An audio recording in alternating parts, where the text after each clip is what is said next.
Greetings from Highlights from the Hill. Good evening. Lesson 13 for November the 30th, 2025 in Unit 3, Ezekiel and the Exile of Judah. The adult topic is Hope Floats.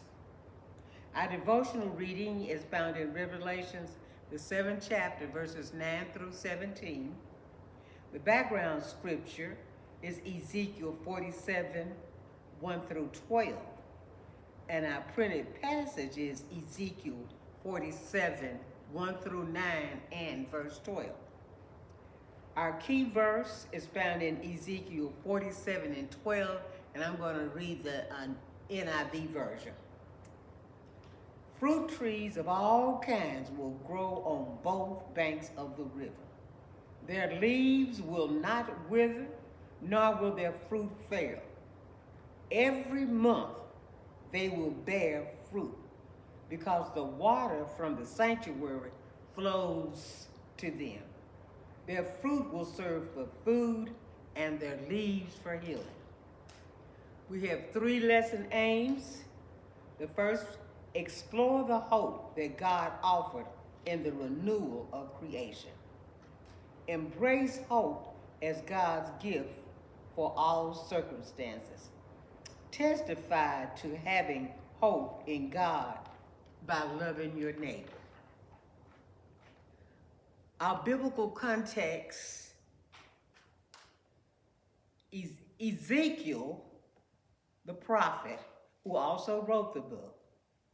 Ezekiel received a profound vision during a critical period when the Israelites were enduring hardship of the Babylonian exile. They were spiritually distressed and a sense of dislocation from their homeland because the majestic temple in Jerusalem, which they loved and worshiped, was destroyed, and the dwelling place of God's presence lay in ruin, so they believed. One of the most striking elements of Ezekiel's vision is the imagery of flowing water that emerged from the temple, symbolizing God's life-giving and transforming presence. Analysis of the biblical text. I'm going to read the entire biblical text and go back. We have 3 outlines that I will review. Starting with Ezekiel chapter 47, 1 through 9 and verse 12. And I'll be reading the NIV version.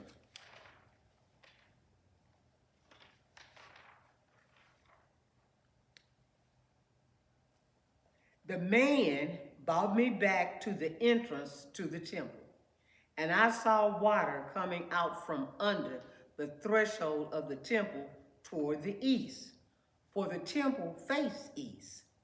The water was coming down from under the south side of the temple, south of the altar.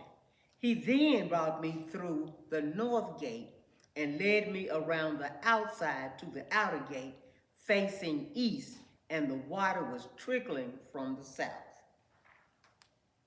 As the man went eastward with a measuring line in his hand, he measured out 1,000 cubits and then led me through the water that was ankle deep. He measured off another 1,000 cubits and led me through water that was knee deep.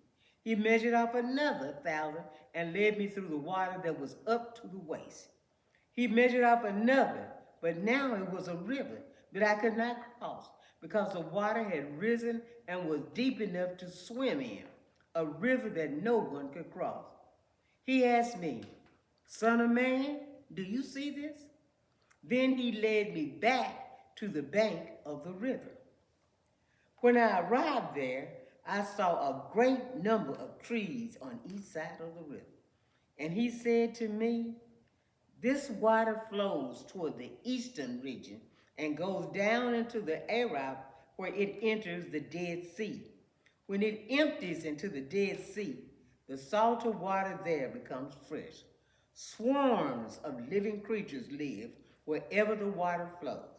There will be a large number of fish because the water flows there and makes the salt water fresh. So where the river flows, everything will live. Fruit trees of all kinds will grow on both banks of the river.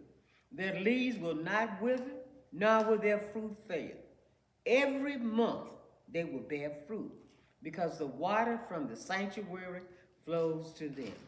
Their fruit will serve for food, and their leaves for healing.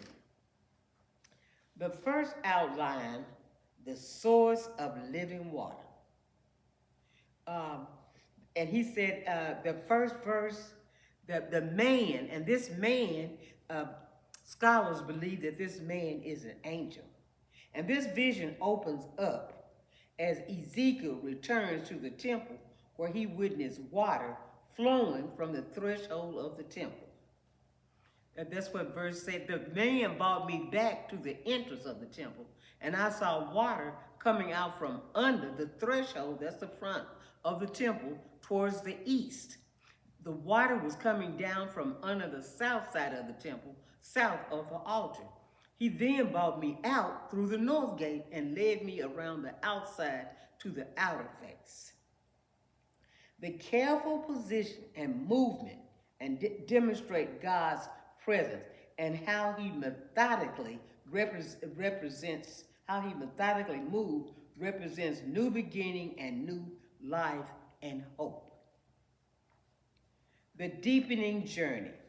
That's verses 47, 3 through 6.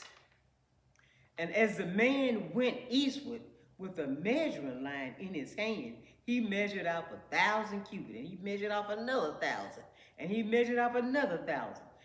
When it all started out, these verses, we see a series of systematic measurement as the man leads him, representing a divine presence. The initial death represents the first step of faith, reflecting how believers often start their spiritual journey. Verse 4 represents a deeper level of commitment, a transition from participation to a more profound submission to God's greater purpose. Verse 5 and 6 describe how the water transforms into a river too deep to walk. One must swim. Complete surrender and reliance on God's sustaining power and grace.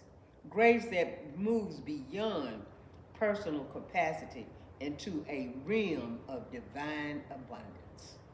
The promise of restoration. And that's verses 7 through 9. And when I arrived there, I saw a great number of trees on each side of the river, he said. And this water flows toward the eastern region and goes down into the Arabah, where it enters the Dead Sea.